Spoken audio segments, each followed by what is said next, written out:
Okay, so we're going to start with reviewing 259. If this does get a bit long, we might separate these into two. So the show you're watching right now might not actually be the one for this next weekend coming up. We'll see. We'll see how long this takes. They'll both be up on the channel. They'll both be there. There's a lot to talk about from 259, and we don't really want to kind of rob ourselves of any time. I'm joined again by Brian Kelleher / Bill Burr / Keith Jardine / There's a bit of Stewie Griffin in there as well. A little bit. They all look like me. I don't like them. Where do you want to start on 259? Wow. I mean... Can I start with the first fight? It basically lived up to what we thought how it was going to go, didn't we? For sure it did. It was a great card. I was glued to it. I really enjoyed everything about it. Yeah. The ups and downs and, you know, the bits of controversy, but it was a good, solid UFC card, wasn't it? It was. Brilliant. Loved it. I want to start very quickly by talking about the Trevin Jones fight, because this was, I mean, the commentators were celebrating this. You know, it was a beautiful punch. And it was like everything about his body posture said he was going to throw a right hook. And then as it landed, it was almost like a... Surely. Yeah. I mean, that's starting to come in a bit more now. We're starting to see, like, Jack Hermansson use it against the fence quite a lot as he's backing up. Like the very square kind of Wing Chun punch. But it was like as his whole body was talking about a right hook. And his opponent kind of started to brace for it, and then he just... straight up the centre. It was wicked. Yeah, it's that really beautiful. Nice. It's like a superpower, isn't it? It's manipulating your posture without even touching you. Yeah, making you expect something and then presenting you with something different. Yeah, tough. That's elite. That's elite level, isn't it? That's another level of striking. Yeah. Yeah, impressive. It was really impressive. I'm excited for this kid because it was a bit unfortunate in his debut. He was up against that really fantastic looking kid that's been training at Mark Henry's. Can't remember his name. Let me find out. And he got it was overturned. It was no contest because he failed for marijuana. Oh yeah. Okay, got like 2 days before the fight. I think he was like a short notice fight. Anyway, so he kind of came into the UFC, picked up a win after getting pushed around and beaten up, and then had it taken off him. Came in and got a wicked second round knockout over Mario Bautista. I'm excited for Trevin Jones. As soon as you say his name, I'm going to be like, oh yeah, of course. Amanda Lemos. Valiev. There we go, Valiev. Yeah, got you. Yeah. Lemos. We went the wrong way with that one, didn't we? Did we go the wrong way with that? I think we probably did go the wrong way. Wow. I mean, she's changed so much since her UFC debut. I said to you earlier, the minute that fight started, I was like, oh shit, you're in trouble.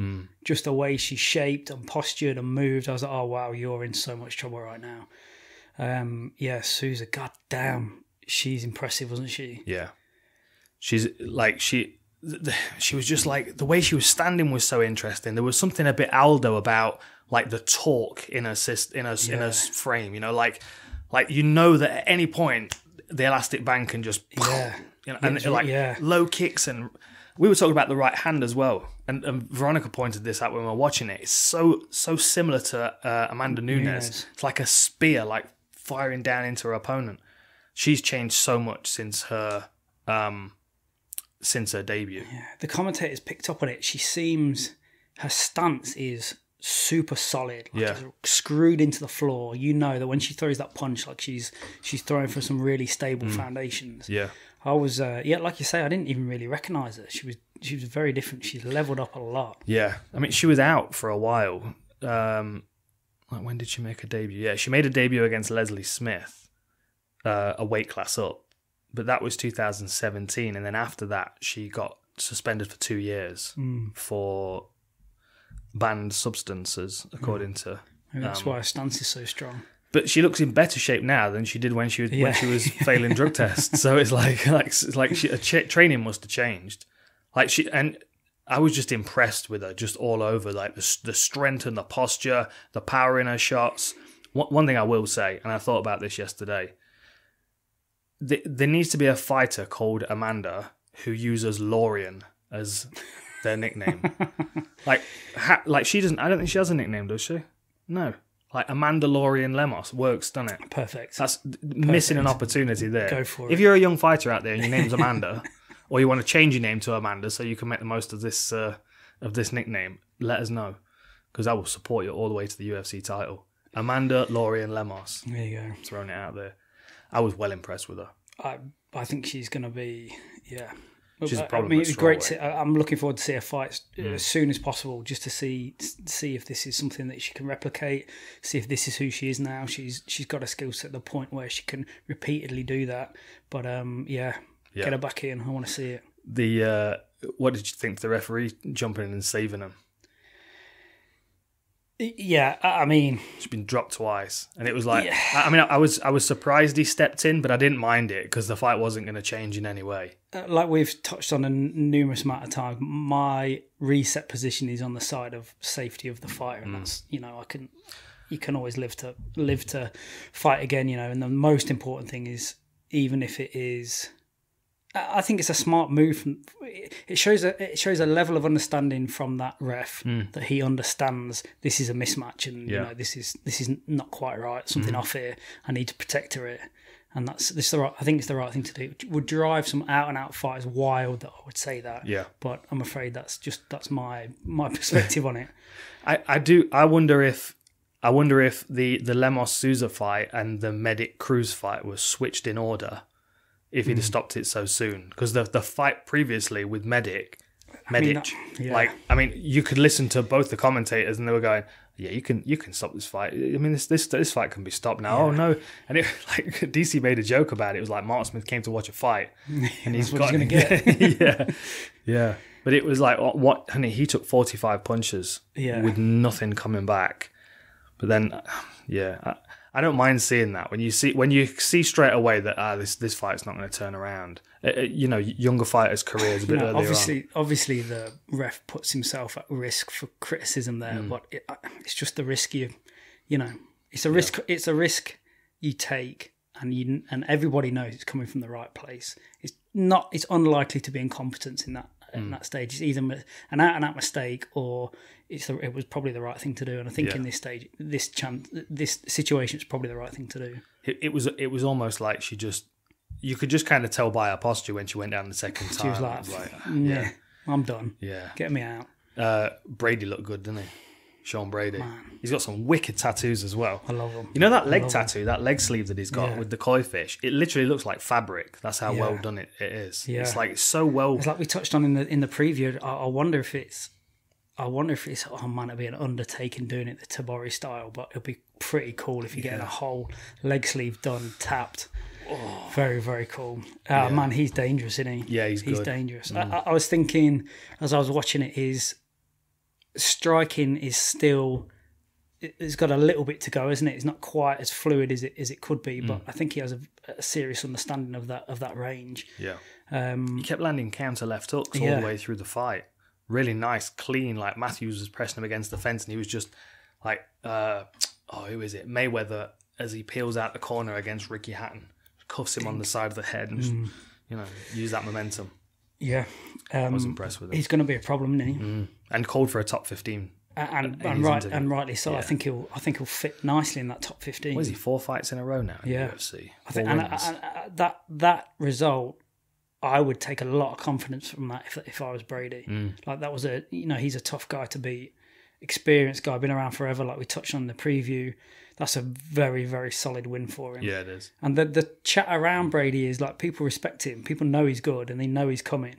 And interesting. Yeah, very interesting. I'm just looking at his record here. So he got Court McGee in his debut. And then he fought Ismail Nuraldiev, who's a very talented striker.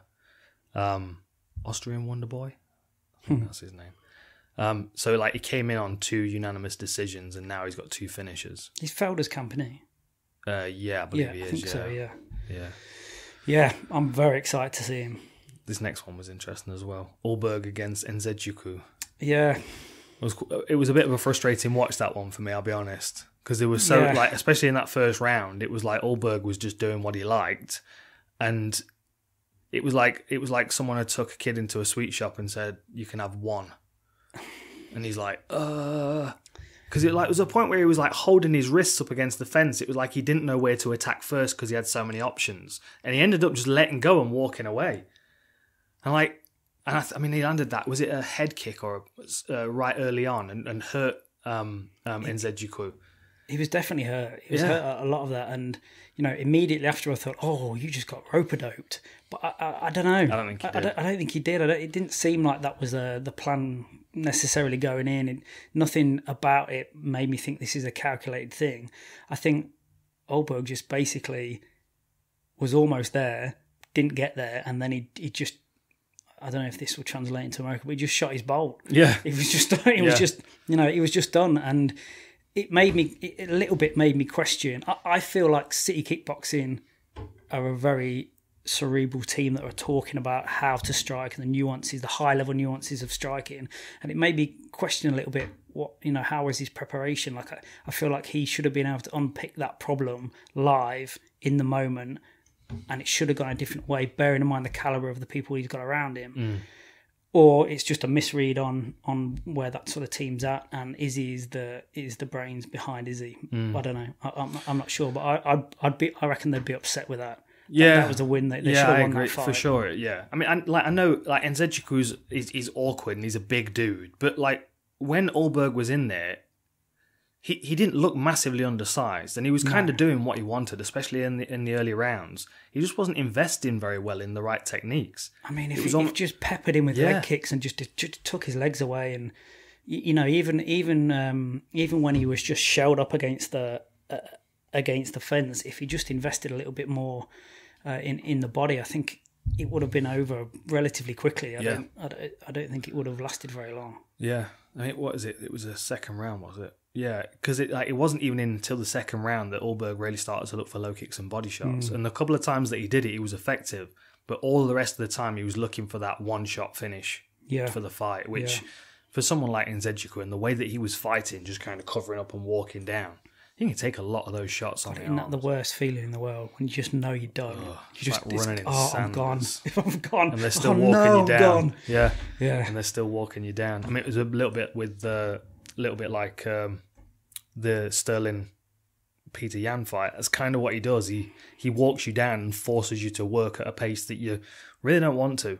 And it's not vastly higher, is it? It's just higher enough than the tempo you want to fight at that makes it very awkward. And just every minute that goes past, you're acute. You're getting in that oxygen jet a little bit more than you're used to until it's sort of it's too late. And I mean, I know we're jumping about a bit, but like you watch the Aljamain Sterling fight, and he was starting to throw all kinds of weird stuff in there because nothing was sticking. We've talked about this. Why is that? I don't know. As soon as you get tired, you end up throwing stuff that you wouldn't normally throw if you weren't tired, which is not any more energy conserving any more energy. In fact, the opposite. No. But that's what ticks in your brain, isn't it? You get tired, you start thinking, "Oh, I could finish this with a spinning back fist." Well, it's the same thing with Chris Weidman, didn't he? He did it against Rockhold and paid for it, and never paid bad. Paid really bad.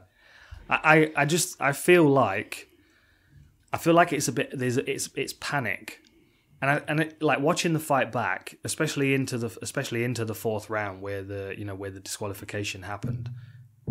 Like Petr Yan was tired. Aljamain Sterling was making him work, and Petr Yan was tired. Are we going to go through this one now?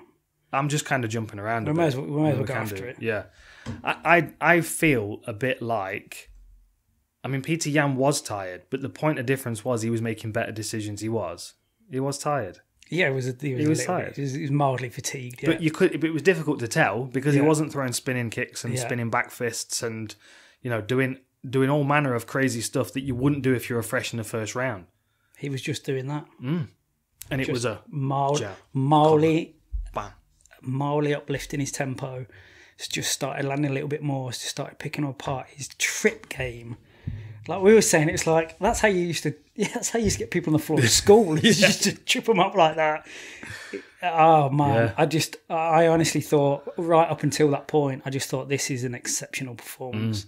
He's the controversy around how it finished and whatever is. I'm not that interested. Things at the pointy end of sport happen, and you just can't understand how they happened in the moment. And none of us watching are sat in that moment. And apart from obviously yourself who's been there, but you don't know what it feels like to be under that amount of pressure, under that amount of fatigue, and you throw a knee. And it happens in sport all the time. Like the craziest of things happen under that kind of pressure.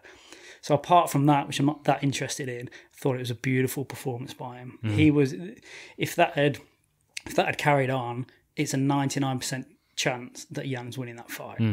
There's no way. I couldn't see Aljamain coming back from that. No. The tide had turned, and it was, he was about to drown. Yeah. For sure. And I don't think that's an unwinnable fight for Sterling. I don't think it is. I think he's got what he needs to beat Petr Yan. I think he can challenge Petr Yan in a lot of different ways. He just can't fall into that trap of getting walked down and being reactive. Yeah. Which is why he got so tired so quickly. I understand that obviously I picked for Sterling to win that. And then off the back of it, I don't think he could win that. You don't? No, I don't. I think it would have to be a significant mistake by Yan, which obviously that could happen. If he zigs when he should have zagged, that can obviously happen. And I think that Sterling obviously has the power to do something about it, and has the game to do something about it. But I feel like it's in Yan's hands to lose. I was actually kind of blown away by his performance up until the point that he lost it, or he got DQ'd. I mean, I'd agree with that. I think, like Petr Yan has got the ability to kind of push Sterling back and shut him down, the majority of times that they fought. I also think it is within Sterling's capability to not fall into that trap. But he does need to be aware of it, and it didn't look like he was. And he certainly wasn't doing anything to dig his way out of it. Like, if somebody's walking you down, the worst thing to do is to stand your ground and throw something that you wouldn't normally throw, even if you were fresh. Like, utilize the energy that you would throw in a spinning elbow to move your feet and to throw a jab and to move your feet a bit more. Because the one thing that you can bank on with Petr Yan is that he's going to keep moving forward. And I've been watching a few other fights recently. I was watching Patricio Pitbull, and he's got a lovely technique. I'm going to break it down on a war room. He's got a lovely technique where everything's about his kill shot. And the problem is that sometimes he invests too much in that, which means that he thinks that's going to land and the job's done. So there's no where do I go after? What's the next technique that comes? But what he does do so nice is he drifts away. And then he lets you attack again. He drifts away again. Then the second time he drifts halfway and smashes you in the face with that right hand. And Sterling's fast. Sterling's got good footwork, good lateral movement. There's no reason why he can't do that. He just needs to apply it. Yeah. And it was the same. We go back to the card we were talking about earlier. Bear in mind that Aljamain Sterling threw 97 punches in that fight. Ulberg threw 146. Sorry, landed 146. So the work rate that Aljo was putting out wasn't at a point where it should have made him tired. It was the pressure that made him tired. Yeah. So he has to figure out a way of alleviating that pressure. And getting thrown on the floor and to get back up. And, but I would say he was already tired at that point. Yeah. Because I don't think that would have happened if he was fresher. I don't think it would have been such an embarrassing slam you to the floor. At that point, he was a little bit. He was giving anyway. Yeah. Yan's variety and he's controlled.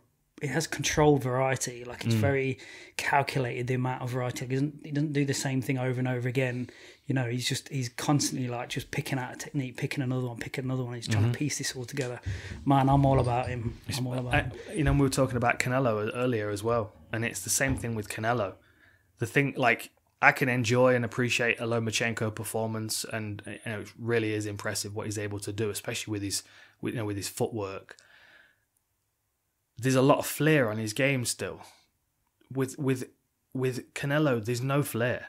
The flair that's there serves a purpose. The firing the hand out to the side to set the uppercut up. That's where the variety comes in Petr Yan's game. It's I'll jab you again. Then I'll feint a jab and throw a hook. Then I'll switch my stance and I'll jab you from the other side. Then I'll switch back and then I'll throw the power punch from the same hand. Then I'll throw a left hook. Yeah. Then I'll switch back. But that's 50% of his game. The other 50% is making you throw so he can work around you and do things. The amount of times in research where I saw him force someone to throw their power hand and he just slipped to the side of it, clinched him and tripped him. And I go back to and one thing I don't know why I didn't pick up on it before, because I watched the fight as well. And I watched it when they were walking out and they were showing the replays of a couple of his finishes. They showed the Uriah Faber knockout. Yeah. And that was the same thing. He was throwing a knee and Faber had pulled out, so he just extended his leg. It was like an adaptation in the moment. But the varieties, it's limited, but everything's effective and everything fits together nicely in pieces. The real-time adaptation to what you're perceiving, that's the level. That is the level. When you're doing that, you know you're elite level then. Yeah. I mean, the way it finished. Look, people have given Aljo a bit of heat for it and whatever, but you got to remember the power that is on that knee. That's pretty much. I remember it was either the UFC PI or it was a program looking at forces generated through strikes. That's pretty much the most powerful strike you can land in the human capabilities, and it landed, and it was a hard, it was a hard knee. I'm not sure I'd be at the after party with the belt. I think I put it in a bag and I'd just leave it until I well and truly won it. But for sure, that's I did like Petr Yan's counter to John Jones about Anthony Smith should have taken his belt. Yeah. I'll say two things: one pro and one either side of the line of the finish. First of all, Aljamain Sterling shouldn't have been put in the position where he had to ham it up a bit in order to get the DQ, because it wouldn't have been fair for him to continue in that position anyway. Second of all, if the knee had knocked him completely unconscious, he'd have been back to his feet quicker than he was. Yeah. So that's where the gamesmanship was. There were definitely gamesmanship. He was tired. He was doing the blood sport blinking like he's got salt in his eyes, and whereas everybody, I'm not sure I can see properly. But in his defence, he shouldn't have been put in that position. It should have been a quick decision by the doctor coming in, stopping it. It's done. When that kind of thing happens, especially in a world title fight, when the referee's already called that the fighter's downed, and then he still throws the knee, that with no damage to Aljamain Sterling's a DQ, because you can't be a champion and break the rules so blatantly like that. No. That's first of all. So the lingering and the Aljamain Sterling rolling around on the floor made everybody look bad. Yeah. Because it should have been dealt with decisively. It's a disqualification. A champion doesn't throw knees to the head of a downed opponent, and it was clear that he was down. If his corner team doesn't know that, then the fighter needs to deal with that himself. You got DQ quicker in Japan than right, exactly. What was it, kick in the accidental balls? kick to the groin as he level changed onto it.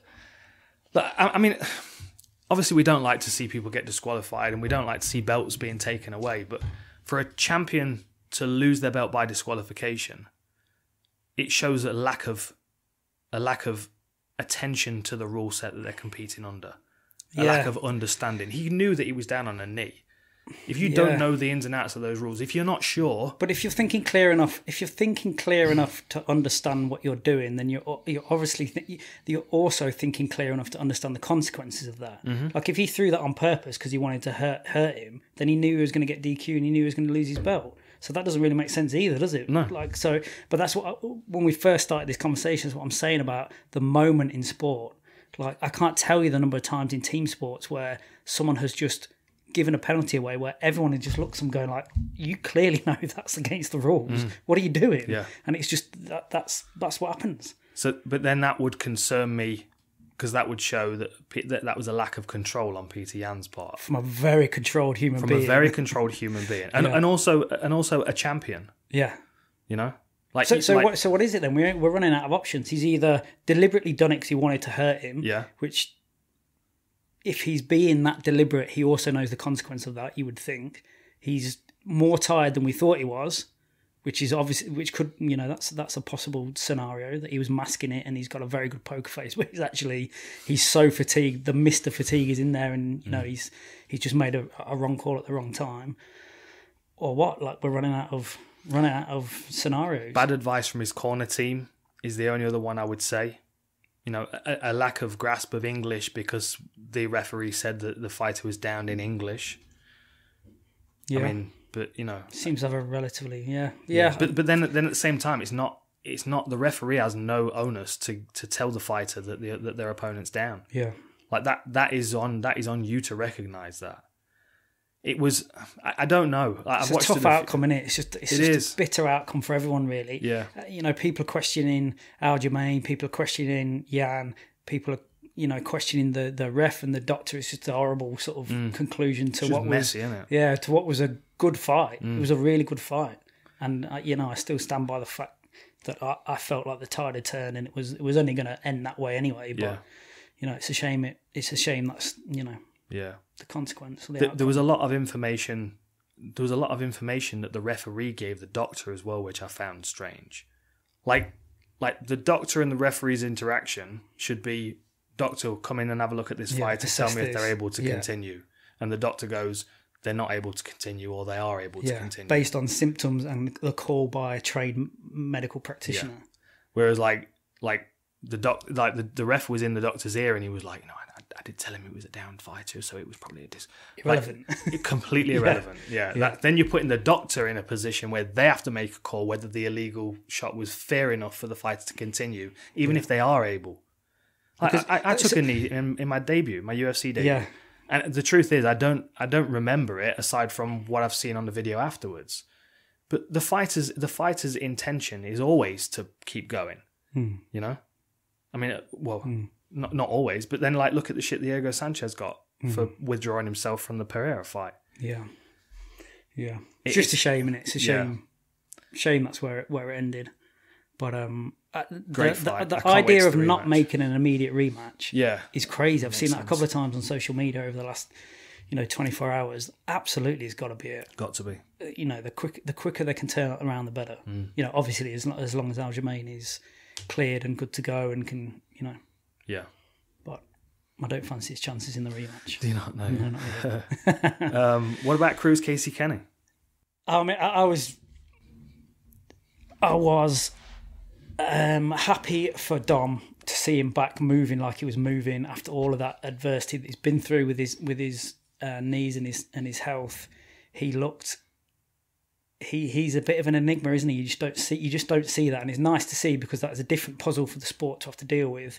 It's nice to see him. I'm glad he's healthy. I thought it was a great performance by him. I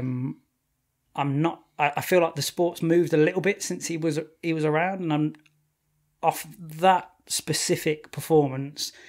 Although I was really glad for him, I can't necessarily see him climbing right up the top and dealing with the heat that's up there at the minute. But yeah, wicked. I'm glad he's glad he's back. And I don't think Casey Kenney loses anything either from that kind of performance. I mean, a split decision loss. I didn't think it was a split decision. I thought Dominic was pretty clear in his victory. But at the same time, he did take more shots than I thought Casey was going to land, if I'm honest. I expected Kenney to try and grapple with him more. I thought he might try and clinch him, take him down, smother him on the floor a bit, and just kind of find him a lot of the time. Though, could he? Like he was just not with anything, clutching at air. Yeah. There were some really interesting things that Dom does with his movement patterns up against the fence, which I'm going to study a bit more, because there are definitely certain aspects of his game that are still very problematic for I would say pretty much anybody at the top level of the sport. And it's like I often talk about, McGregor squeezes people into a choke point against the fence. There were lots of times when Dom's moving and he goes into the choke point and then out again, and then into the choke point and then out again. And then the next time he goes in, they think he's coming out. So he's actually opened the door himself. Right. Very, very clever. Yeah. Again, manipulating your opponent without touching them at all. But it's such a risky thing to do because you're putting yourself in a position where you're closer to your opponent's power weapons. And he was tempting fate with his hands down and getting away with it. But that's his whole thing. Is he's like seducing them into making movements and then punishing them for it. And I was watching a couple of times just his unorthodox movement. It almost creates a pivot point with his striking. He gets like extra torque on his strikes because of the way that the flow of sort of kinetic energy through his body. Because of the way he steps or because of the way he's angled, it just makes everything seem like it's got an extra 10-15% power on top of it. It's difficult to replicate. We've been talking about mimicking quite a lot recently. Very difficult to replicate. And if you mimic it and you don't understand what you're doing, you're going to get caught out very, very badly, I think.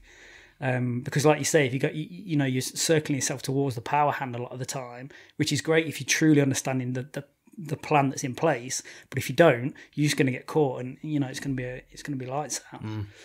Interesting. I think it'd be interesting to see what he does. Like I said, I'm not sure whether I see him tearing up the rankings and competing at the top or not, but no. I'd never dare to sort of what's his ranking? Rule him out.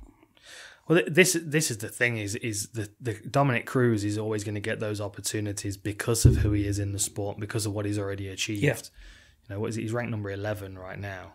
But I mean, what day is Tuesday? So he probably climb back up into the top 10. I mean, I think he's still got a damn good chance of beating the majority. I do. I think he's probably got one more run. I mean, he's 36, but then you take out the time that he's been away. Yeah, he's not. He's not accumulating damage in that time. Not really. He's fixing himself up, if anything. I wonder how he does. Because Casey Kenney did catch him a few times, but then we've seen Casey Kenney crack people and them not really be hurt necessarily. I'm not saying Casey Kenney's not a power puncher, but he's not been proven to be a power puncher so far in the UFC. I mean, his body kicks that he was landing against what's his name, Alateng Haley, were brutal, but we're not seeing him like big stopping power in his fight. I'm just looking for. We got a TKO in his third fight, KO from a knee. Not many stoppages though from strikes, 2 out of 16. So like there's a lot of forgiveness for Dom Cruz in some of those punches that he might not get higher up the food chain in this division. Like, can you? He hasn't fought Jimmy Rivera before, is he? Who, Cruz? Yeah, I don't think so. Like, that's another. They've not really overlapped. They've not really overlapped. Munoz? Has he fought Pedro Munoz? No. Like, there's some difficult fights for sure when you're looking up from 10 or 11 or wherever he's going to be at. I mean, they'd be two good ones. They'd be two good chats, because most people would take a fight against Dominic Cruz regardless of his ranking, because there's a lot to be gained. It's a good win for you, isn't it? Yeah. I mean, he lost to Cejudo and lost to Garbrandt, stopped by Cejudo, obviously protested. Garbrandt cracked him with a lot of shots that I think probably affect his confidence in his movement and made him a bit more timid. I say more timid, a bit less mobile and risk taking, which I think is a part of why his style is effective. Yeah, it's funny, and if you put yourself out there with an unorthodox way of moving and you get punished for it, it sort of shrinks your confidence in being unorthodox. Oh, maybe I should rein this in a little bit and be a bit more like everyone else does. Yeah, but that's the game he plays. Yeah. What else? Kyler Phillips, Song Yadong. Phillips is good. Very much enjoy his fighting style. I think Song Yadong's great, but I don't think he had a very good performance generally. I didn't either. I thought he sort of showed up half asleep. He just took a long time to get into it. Yeah, did a lot of following. I did think he was turning the tide a little bit. I thought towards the end of that, he was finding a home for a few things. And if that was over 5, I think that would be different. Yeah, I just think he might want to look. I mean, you never know. It's hard to pass judgment. He might want to look at what he did in that week building up. He might want to have a look at that, because he definitely seemed like a bit flat. Flat, not quite there. I don't know if he underestimated him. Maybe unlikely he would do that, but maybe there was something he needed to change there, because he didn't look like the guy that we keep hearing about. No. Yeah. I mean, I'm just looking down his record. He's not really fought anybody that's like Kyler Phillips in the way that they move either. No. I mean, a lot of the fighters that he's faced are, suitable for someone with speed and explosiveness like him. Whereas Phillips skating along the fence and lunging in and catching him, it forced Song to follow him. He was following him a lot of the time. And I think that's why he was paying, because Phillips was a couple of steps ahead and punishing him into the space that he was walking into. I wonder where Phillips goes. That's a good scalp. Yeah, for his career, that's a real good scalp. People are gonna be talking about him. I mean, they were talking about him before, but people are really gonna be recognising him now. It'd be interesting to see what they do with him. Yeah, 9-1 now. Yeah, his only losses to Victor Henry. I used to train with Victor in LA. He's a good Thai boxer, but that was a split decision, And I bet he's learnt a lot since that. I'm a fan of his, and I think his style is going to be interesting as it develops as well. And when he was a kid, his dad gave him the nickname Storm, because he was like a bit of a Tasmanian devil on the mat. Yeah. His dad had entering him into jiu-jitsu competitions and have him grappling with kids at parties and stuff. But then when he moved over to the team he's with now, MMA Lab, they gave him the nickname The Matrix. And I often think it's interesting how a fighter's nickname can define that fighter. It gives them a perception of who they are inside their head. You're telling me I'm this type of dude. Like if you call someone Hands of Stone, whether they've got knockouts on their record or not, not going to be focused on leg locks, are they? They need to live up to that nickname. There's a lot of that goes on. Korean Zombie. you know? Yeah. Like like Korean Zombie, give him some footwork, some head movement. Don't allow him to be there to get hit as much. But then almost like the UFC don't call him Chan Sung Jun anymore. Like on all of the documentation and everything for the cards, like everybody else has got their names, but he's the Korean Zombie. Yeah. It's like he's created a character that now he has to live up to. Like the Outlaw. A little bit. That backfires sometimes, though. There we go. Oh, mate. Askarov. Yeah. Just bearing in mind Benavidez is ranked number 2, right? Mate, he's the perennial number 2, isn't he? Yeah. That's the problem. And I just felt like he got completely dominated. And there was no emotion involved in it at all. It was just a clear, clinical dismantling of the top of the division. And that is...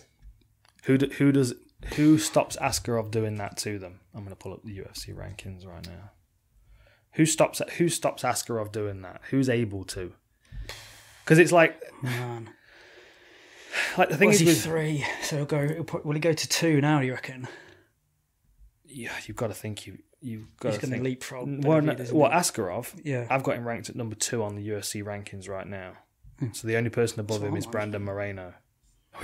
We're both on the same website. No, I've just refreshed it. It's just changed. Oh, well. It just changed right then. They've just done the rankings. Yeah. I guess he's just waiting on the fallout from Moreno Figueiredo. Yeah. When's that happening? Are they rematching? Moreno Figueiredo. They are. Yeah, they are. I don't know when it is. When is it? Because that's the one, isn't it? That's the top of that division, man. I know, isn't it? It's a great division. And Brandon Royval's come out of nowhere. Kai Kara France looks amazing as well. Yeah. I still feel there's a little bit of a just above that, above Benavidez now. That is 5 guys that are an echelon above. There's some dangerous dudes for sure. I just before we roll on, I'll quick cover it because I was going to put a video out about it specifically, but I don't want to labour the point. But there was a lot of confusion around the Kai Kara France Bontorin situation. The reason it was confusing is because the way that I saw it, the way it played out, is Kai Kara France landed a combination, and as Bontorin face planted, Kai Kara France decided that the fight was over. Mark hunted it. Yeah. And then as he did a lap of the cage, Eugene Berman stood up and he was like, the fight's not been waved off. Yeah. Go back and get him. So then he runs over to go hammer fists. The thing I can't understand is why the fight wasn't waved off. Because there are 2 things that a referee does, like to halt the action, right? They either put their hand in between the fighters, it's end of the round, doctor needs to come in, eye poke, groin shot, whatever. Yeah. End of the fight. Yeah. Stop the action. End of the fight. Now, there have been lots of times when there's been confusion around that. Like Cowboy against Masvidal was waved off at the end of the round and then the next round started. And the waving off was not the right thing to do. The fact that he was waiting for Bontorin to get up was odd as well. Because in that moment, you've got to think, well, the fight needs calling. So A, there's no confusion from the corner man or the other fighter. And B, so the doctor can get in and check on him. I mean, the guy fell on his face for a start. I've never spoke to Mark about it because we're constantly doing cycles around the world. We very rarely bump into each other. But I'd love to talk to Mark about, in the referee education, about body language and posture.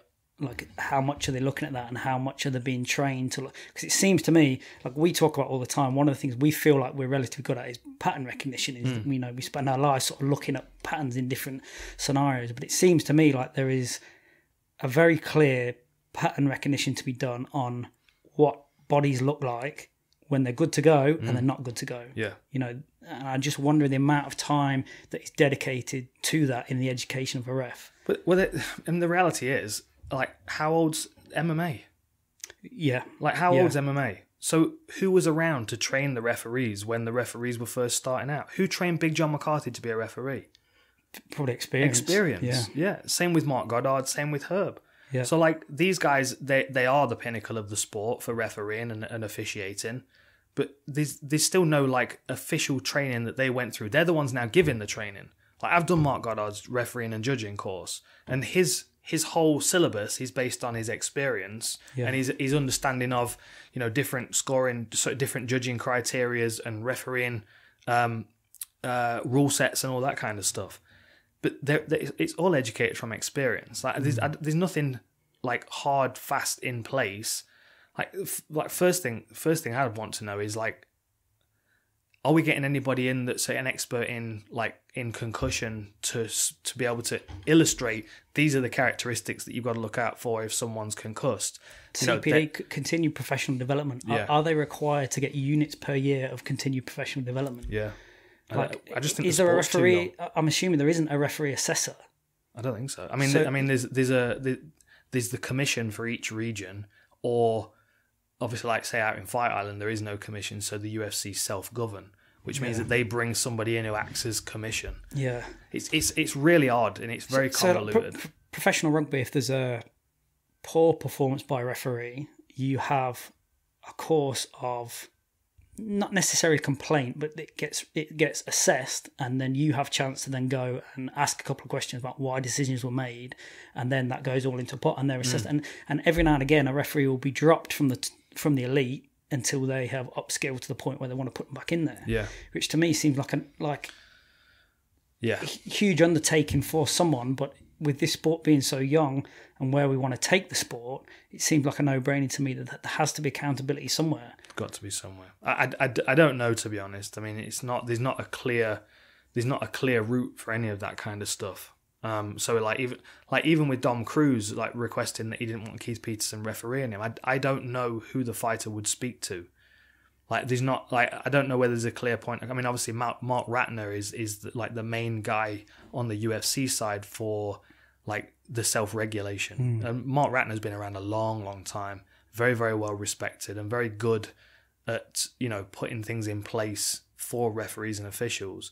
But even so, like you can go back and watch Julio Cesar Chavez, and Mark Ratner's standing in his corner as a commissioner in Vegas and still looks the same as he does to this day. You know, like Ratner will remember the beginning of MMA. Yeah. And how things have just grown out of it. Like we still don't really have MMA coaches. You know what I mean? Like that's something. Or like, just in it. Like the last few years, really, it's become genuine MMA coaches. Yeah, but I would still say each coach has still got a specialism. Yeah, I would say like even like, you know, most coaches these days they didn't start with MMA themselves. Well, I suppose we're only just getting fighters that are mixed martial artists. So how can you have coaches that are? Yeah. You know, I mean, what the reason I said only just is because I'm thinking of James Krause. Do you know what I mean? He's coming. Yeah. I won't retire him for him. He's not coming towards us. He can fight as long as he wants to, but he's been experienced enough. He has enough experience where he's started coaching, and now he's a mixed martial arts coach. Yeah, and it's, you know, and that's a good example. That's a good example. There'll still be fighters that Krause is easier to relate to than others for whatever reason. Like I watch as much MMA as anybody on the planet. As an MMA coach, I'm still a striking coach. Yeah. Like I can talk about the ground game, I can teach the ground game, I can game plan, I can, you know, research opponents and assess somebody's ground game, and I can commentate on jiu-jitsu events. I'm still a striker though. Yeah. And Jimmy Warled is a fantastic MMA coach. Thinking about him, yeah. But like the foundation of his game still shows through on a regular basis.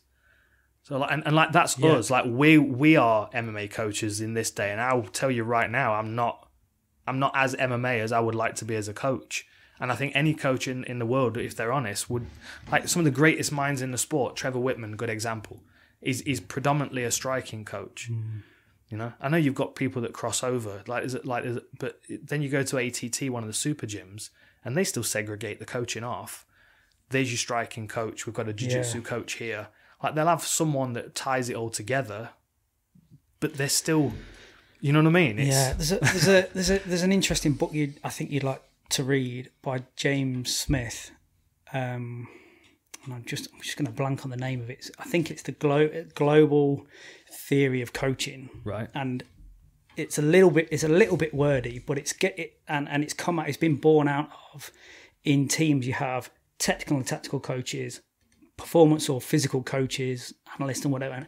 And the idea of the book is that is all nonsense, is we need sport coaches. We need people who understand, like I should have an understanding, a technical and tactical understanding, pretty good if we're going to coach together, and you should have a physical understanding if we're going to, you know, to the point where if you're not there, I can pick it up. If I'm not there, you can pick it up. And the premise of that book is the future is not segregated coaches in terms of technical, tactical, and physical, let alone within the technical, tactical of having jiu-jitsu, striking, and grappling coaches. So it will be interesting for you to read it, because I think you'd resonate with it, and I think it is the future. We need sport coaches. We need coaches that can impart their knowledge and their experience to help you be better at your sport, not to be better at 5% of your sport. We need to look at this as a global concept. I think that is the progress. Like the next stage of progress are the James Krause guys that are good MMA fighters with finishes from strikes and submissions that then cross over and start coaching MMA fighters. That's definitely the progress. But then, like, if I go back to, like, I'd done 8 years of striking before I did any grappling at all. And I was in my teens when I started grappling. I still didn't really know what I was doing, but we were figuring it out, and we were teaching each other what we could, and then we'd bring coaches in from time to time. But then when I was a pro, as you know, I was traveling from a striking coach in one gym to a jiu-jitsu coach in another gym, then over to you for strength and conditioning. Then the next day I'd be I'd be going to Mansfield to work with Victor, and you know what I mean? Honestly, I don't think people understand what we had to sort of deal with when we were trying to put world championship camps together, and what you're actually dealing with. Like, by the time we were doing that, the super gyms had started in America. You were just rocking up and everything was there, you know, and we were in 4 or 5 different places we're in 3 places in a day sometimes. Yeah. Like, I don't think people would have any concept of what we sort of went through to try and make that work. And before you came on board, there was no overall structure to it. Yeah. Like, I don't, like, the time that my jiu-jitsu coach and my striking coach spoke was when they were cornering me. Yeah, I know. And it was difficult. And I feel like when we started working together as a team, probably it wasn't the strength plans that were particularly amazing. It was, I think we should try and order this a little bit better, and just try and, you can't go flat out every day, all day until you get ill. That's not going to work. That you leveled us up, given the fact that you had experience in other sports. Yeah, but a professional organisation where everything was scheduled, and volumes and intensities were looked at and talked about and prescribed. But yeah, we did pretty good, really. We did all right. We did all right. Yeah. I remember John Danaher saying that to me once when I was up training with GSP, because they did like an overall assessment, and that was a hell of a team that GSP had. Danaher, Phil Nurse, Faraz, and then he'd bring in that Thai coach. I can't remember what his name was.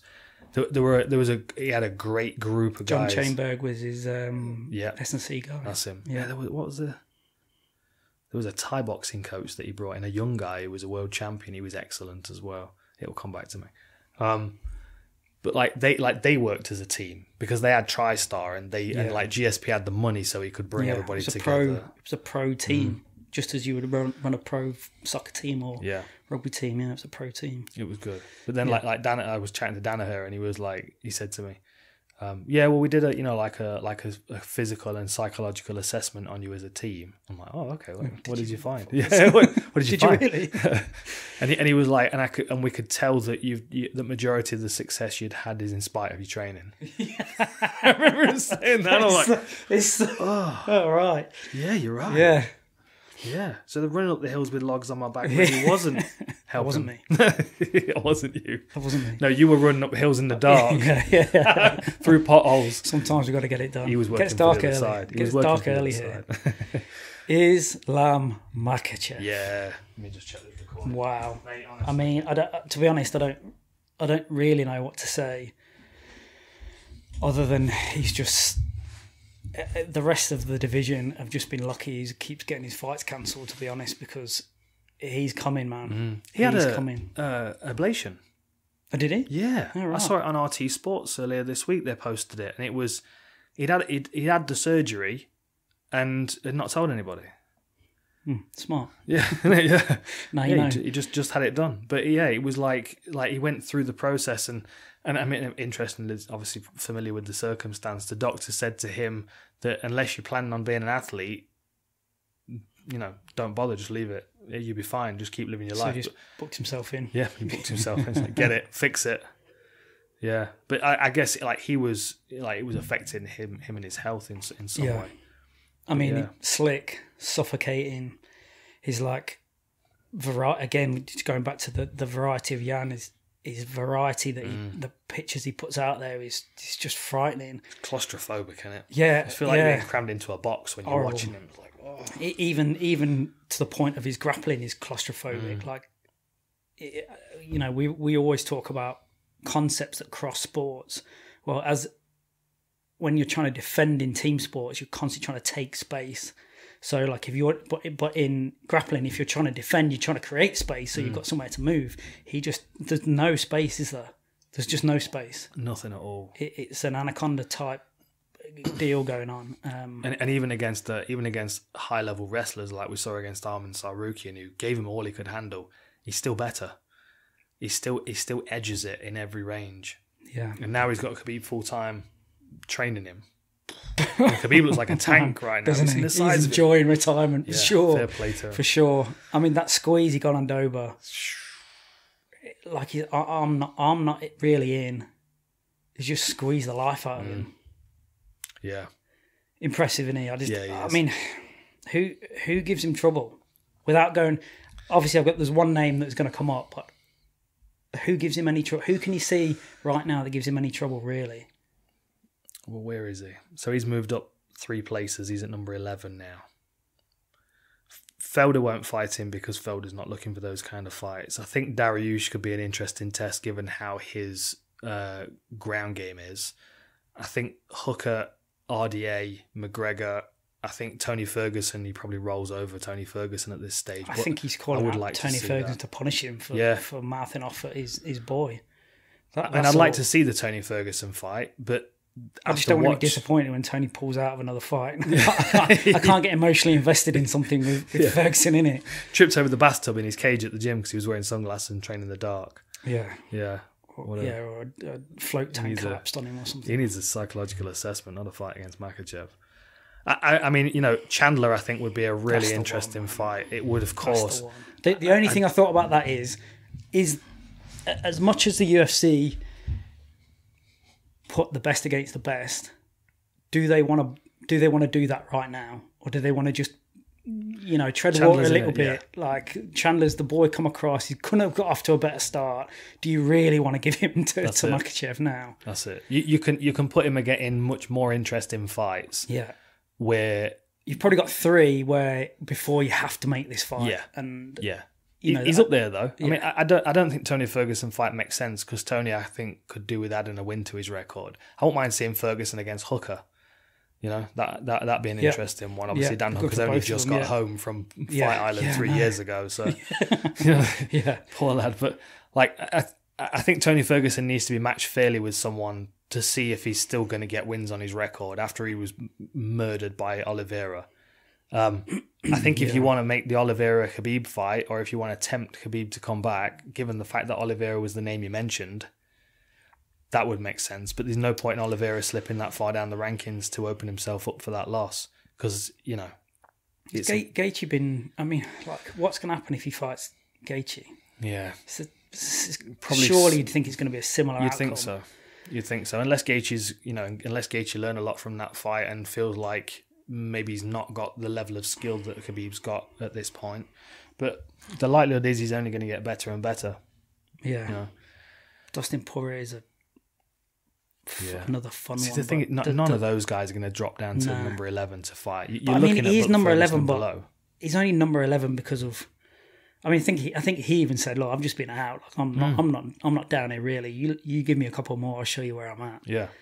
But that's the thing, though. The rest of the division know that. Yeah. So, like, if you're ranked number 2, 3, 4... If you get that call, you're like... Yeah. You're like, no, he's number 11. I'm not fighting number 11. No way am I fighting him. Number 11. Why would I do that? No, it's not because he's Islam. It's because he's number 11. Exactly. Yeah.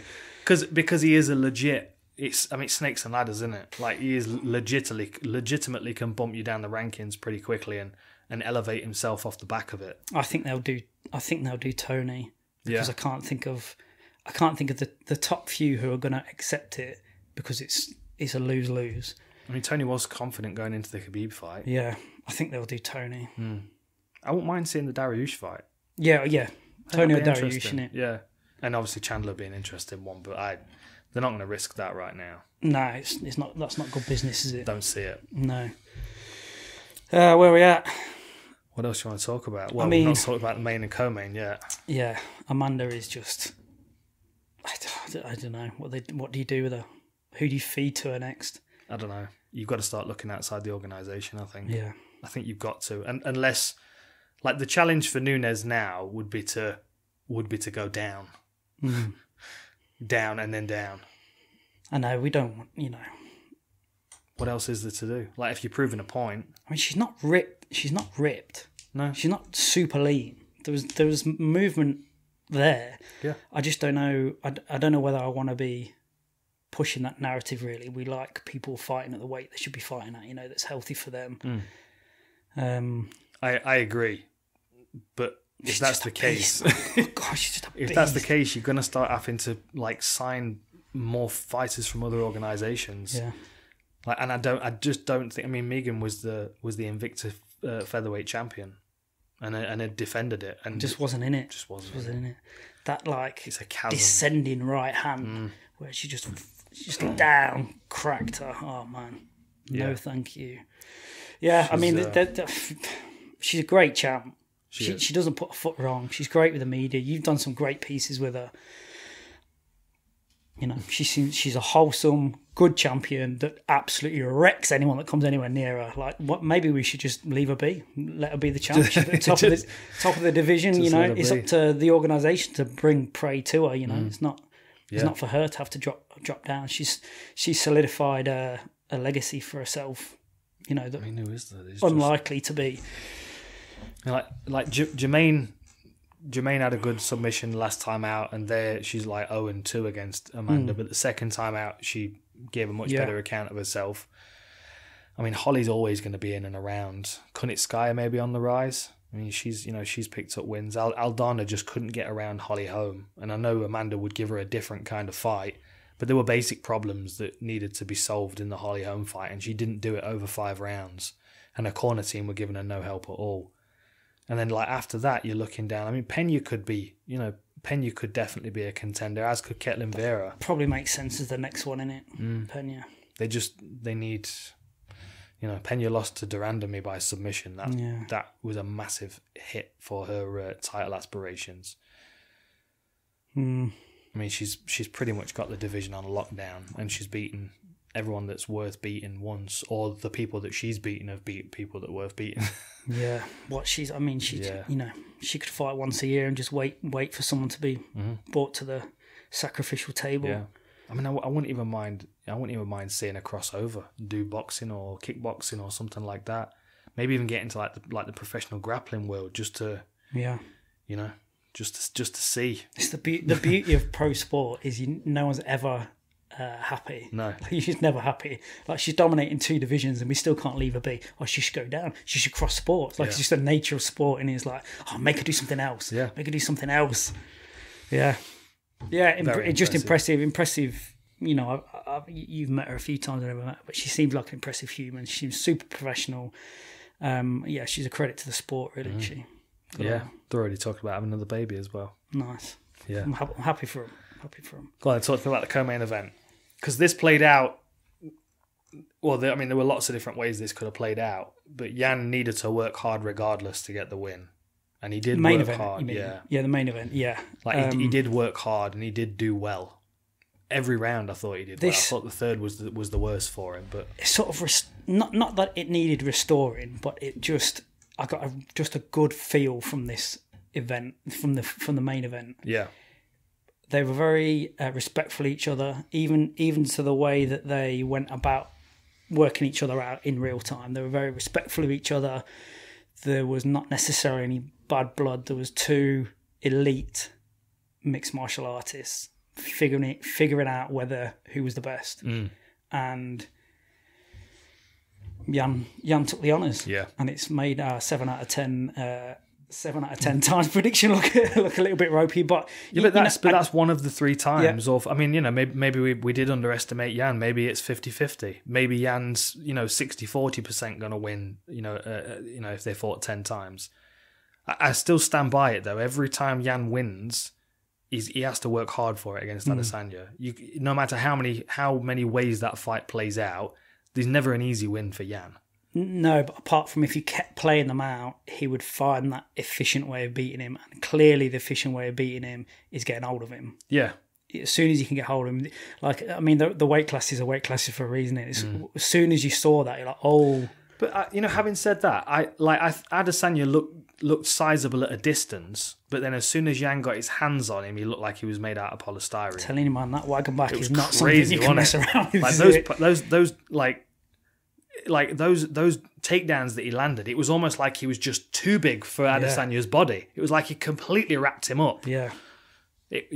And I also really, really liked the game plan of let's get through a couple of rounds. So he now starts to underestimate the possibility of me taking him down to make it easier in those last 2 rounds. It was a wicked performance. It was a really good performance. Fair play to Adesanya for taking the risk and going up. I don't think he lost anything by doing it.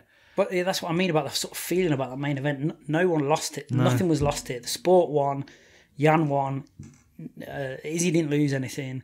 It was, there was sportsmanship after the fight. They sort of had a laugh and a joke with each other, and it was just like 2 men working out who's got the edge. It was kind of beautiful to watch. I enjoyed it. Yeah, 2 great humans, 2 great champs for sure. And I think Adesanya goes back down to middleweight now, defends his belt a couple more times, and then maybe has another attempt at it. Yeah, and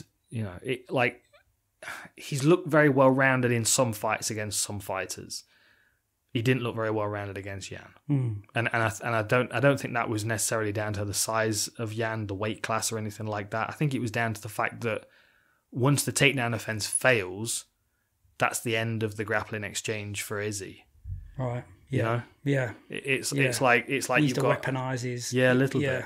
It's like you've got two fighters, and you're making these characters on a video game. You've got 2 fighters. You go, okay, I'll give Yan 50% striking, 50% grappling, and I'll give Izzy, 85% striking, 10% takedown offense, and 5% scrambles on the bottom. And it was like the odds were stacked for him to win by strikes, but he was nullified and had no escapes from the bottom, and there was some rudimentary mistakes he was making on the bottom as well, where it made it easier for Yan to control him, and things that if he was, I'm sure he will look back or he'll sit there with his jiu-jitsu coach and watch it back, and his jiu-jitsu coach is like, see, that's where we're bridging. We bridge there to create that space so you can get your underhook. And I'd love to be a fly on the wall in the review, see how clinical and how concise they are about. Listen, these are the 5 points during here where that's where the fight was lost. And these are things that we can work on, things that we can train to not let that happen again, and whether we can then implement that. Yeah, it's almost like there's a place for like an impartial advisor to be able to just kind of look at a fight and go, well, think about these things. Thought about this. Yeah. One of the things I appreciated about Yan, it wasn't just that he won the grapple. Like the striking, he landed some significant strikes in that striking. Had a couple of really nice body kicks that you sort of could see as well Israel's eye sort of winking a little bit. It wasn't like, oh, I've got to get this to the floor as soon as I can. Like he stood and like I said, they worked each other out, and they were like, oh, come on then, let's see. Yeah, come on. Yeah. Brilliant. I was good card. Tim Elliott as well. Just jump back down to the undercard. Who have we not talked about? Tim Elliott looked great. There's a few trash talking his opponent on the floor as well. Love it. Went after him, didn't he? Yeah, he did. He kind of fights angry, doesn't he? Yeah, I liked Tim. He's a bit wild, Tim Elliott. He's got a bit of a wild eye to him. Yeah. But he's and I know his Did records. you see their numbers, the pay-per-view numbers? Did it go well? Did it? No, I didn't see the pay-per-view numbers. Normally you hear something, don't you? Yeah, normally you do. It'll find its way out in a day or two. I'm sure it did pretty well. Yeah, it seemed like there's a lot of hype around it. It seemed like a big. I know. After a McGregor fight, it's always going to feel like it's not quite as busy, though. You know, it's. I was looking at the numbers on some of the shows, and they're way different by comparison. Yeah. Although Warham did well. Warham did unbelievably well, and Picks Up got over 6,000 entries, which obviously everyone's pretty happy about. Yeah, wicked. And I think that was more than the McGregor fight. Yeah. Yeah, so people are getting on board and understanding you can go there and make your picks. That's good. That's good. Yeah, very good. We've not missed anything, though. I think we've gone through most of them. Oh, Rakic against Santos. Yeah, right. I'll give you that. I'm big on Rakic. I'll give you that. You're right. he's got a better grasp of the technical skills, and I think as soon as Santos realizes that in a fight, I think his confidence drops very quickly. Right. And I think Rakic he's got such a good command of his reach and his long range weapons that you'd never feel safe, especially in that small octagon. There's no way you can go where he can't prod and kick at you. Where's he at now?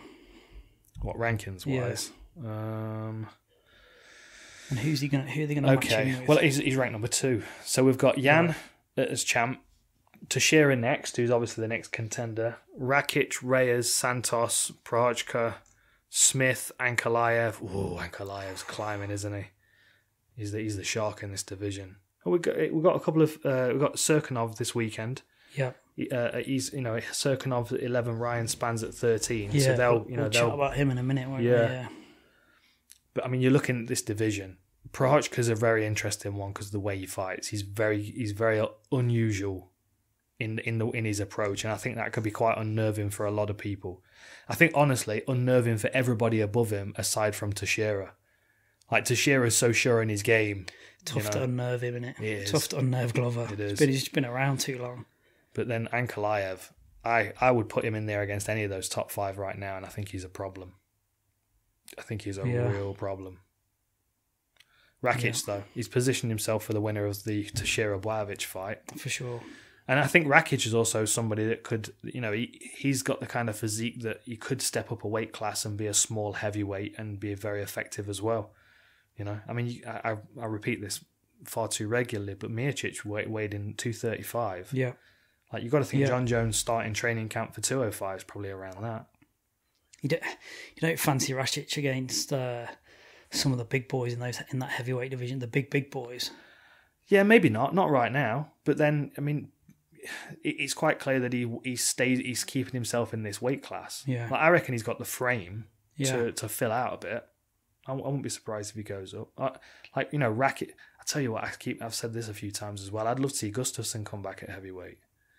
Like, I know that I know that he's not a massive fighter for that division, but I certainly think he could make it work for him. The way his footwork and we're learning you don't have to be the bigger fighter in the fight to win. No, absolutely not. No, it helps in certain situations, but you don't have to be, do you? So we're going to stop this and start it and record them separately because otherwise these files won't be able to be transferred. Yeah. Right.